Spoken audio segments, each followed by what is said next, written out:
It's another insurrection 100.0.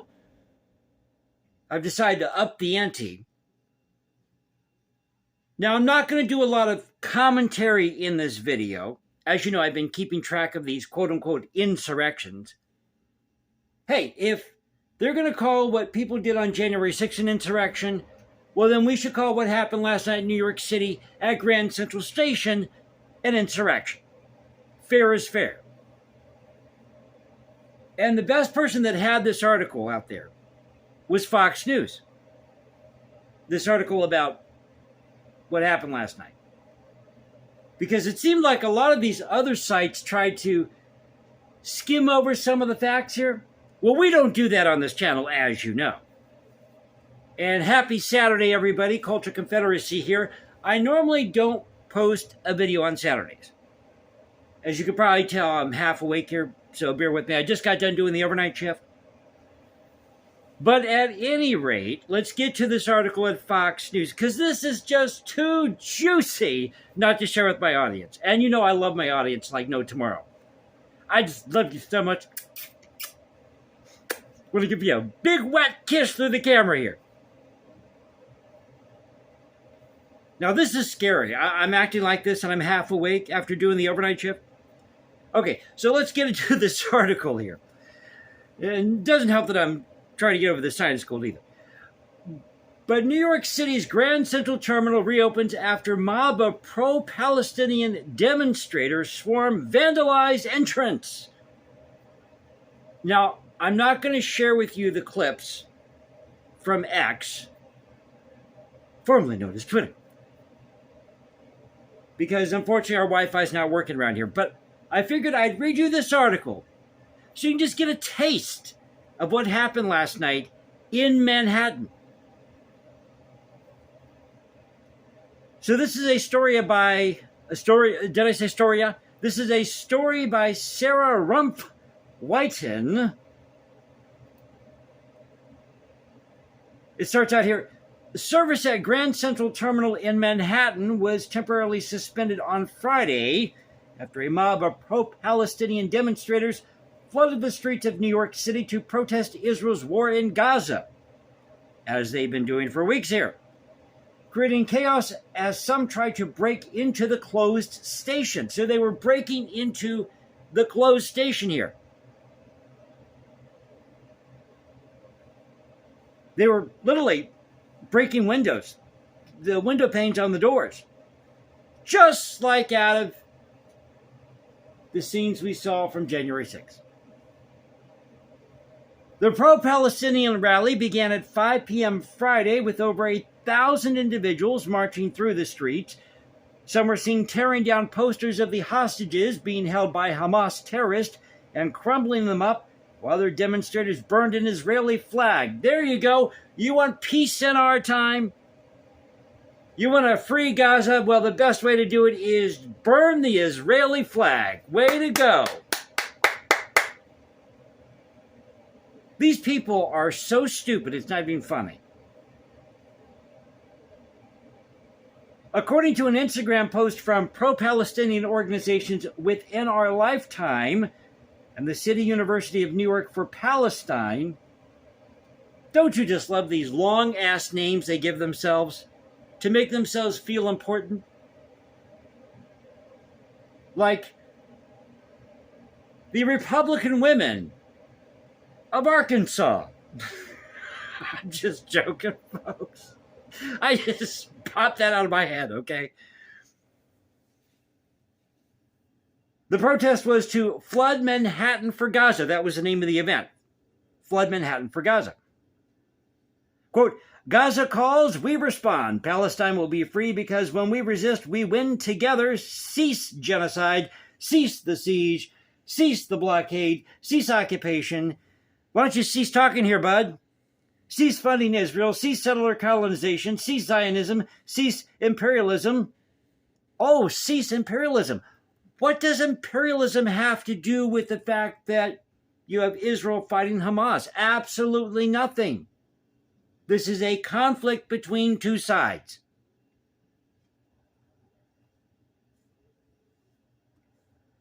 In social media posts, the Palestinian Youth Movement and other groups called for people to walk out of their workplaces, schools, and other activities to join the demonstration. Hey, come and protest with us. What you protesting about? Well, I don't know, but we're going to go protest. Something about Gaza. And it's really funny to watch these clips of these reporters go out there and ask them questions about what's going on in Gaza. 99.9% of these people do not know. They do not know. So getting back to the article, it says here, video from the protest Friday night showed one protester climbing up a street post to tear down American flags and United Nations flags. Now, I'll agree with tearing down the United Nations flags because it's an archaic, do-nothing organization, and you people in New York need to kick that damn organization out of your state. Kick their asses out. One of the most corrupt, sorry, but it's one of the most corrupt organizations on the planet. Why are we letting all this BS from the rest of the world into our country at this thing called the UN, where they can talk bad about each other as they show up in their limousines, making all their money from their oil? You know who you are, the guilty party that's out there. Shall I name names? So they tore down the American flag or American flags, United Nations flags, while hordes of protesters gathered and cheered at the base. Yes, because that's productive. So this is funny. Quote, you are unlawfully in the roadway. If you remain in the roadway and refuse to use the sidewalk, you will be placed under arrest and charged with disorderly conduct. That's the way to tell them, NYPD. This is what an NYPD officer is heard saying into a megaphone at the demonstration. Shall I illustrate for you? You are unlawfully in the roadway. If you remain in the roadway and refuse to use the sidewalk, you will be placed under arrest and charged with disorderly conduct. Understood? The protester eventually comes down from the post only to be arrested by New York City Police Department officers and taken away from the area, kicking and screaming.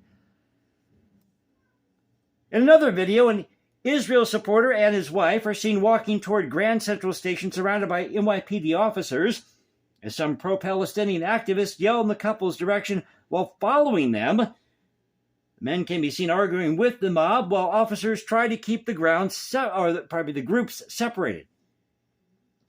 At one point, the demonstrators can be heard chanting, shame on you at the couple.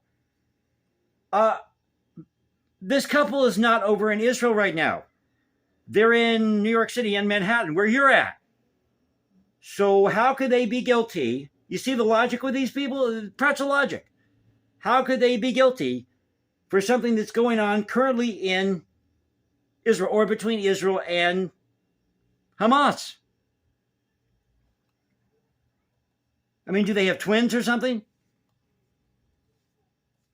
By 9 p.m., protesters had amassed outside of Grand Central Terminal in Manhattan, causing authorities to close access to the station for a couple of hours. It reopened at 11:50 p.m. Friday, according to a Notify NYC alert. In a social media video, a mob of protesters could be seen attempting to gain access into the terminal by violently kicking the glass doors, which were locked, ultimately causing damage to one. Oh, just like we saw during January 6th. Law enforcement could be seen standing on the inside of the terminal. An unknown number of protesters were arrested during the hours-long demonstration. The NYPD told Fox News Digital the total number of arrests had not been yet calculated. I thought this was a peaceful protest. I thought they were there to free Gaza, not to take down the American flag, or burn the Israeli flag, or burn both, or to kick in doors at the Grand Central Station terminal, break the glass panes on these doors. But they need room to loot and riot, you see? They just need that room to loot and riot. Now, I posted something on X. I said, where are the good old days of the George Floyd, Michael Brown, Freddie Gray protest? At least that was entertaining. This is just stupid. This is just downright damn stupid. Everybody knows it. And I'll keep beating this drum and beating this drum till somebody hears me. These protests have not a damn thing to do with Palestine freeing Gaza. It's all about the 2024 election. I am so surprised that nobody in the media is talking about that. They're all talking about these protests, talking about the glory days these people are trying to relive the 1960s, but they're not talking about what this really is all about. It's about 2024. Did we learn anything from 2020? Obviously not. So I thought I'd come here, talk about this article, give you a nice little taste, tantalize your taste bud, so to speak, of what happened last night in New York City. But way to go, Columbia University, who's not putting up with this crap anymore. Because these groups, Jewish Voice for Peace or whatever it's called, this other group that was on campus, violated university protocol to hold these protests. Throwing out all this threatening rhetoric. But yeah, you want peace. You want peace, but you're going to throw out all this threatening rhetoric. Yeah, right. I ain't buying it, brother. I ain't buying it. So if you enjoyed the video, if you did, thanks for bearing with me as I'm half awake this morning after doing the overnight shift. But at any rate, if you enjoyed the video, you know what to do. You can also follow me at Instagram, hashtag Jason Composes, because I write music in my spare time. Or you can find me at X, Culture Confederacy, at Culture Confed1 on X. This is the Culture Confederacy saying peace out, stay safe, everybody. God bless this thing called the United States. And you know how we do it here. This is where the past crashes with the present. I'll catch you next time. And you all have a great Saturday afternoon.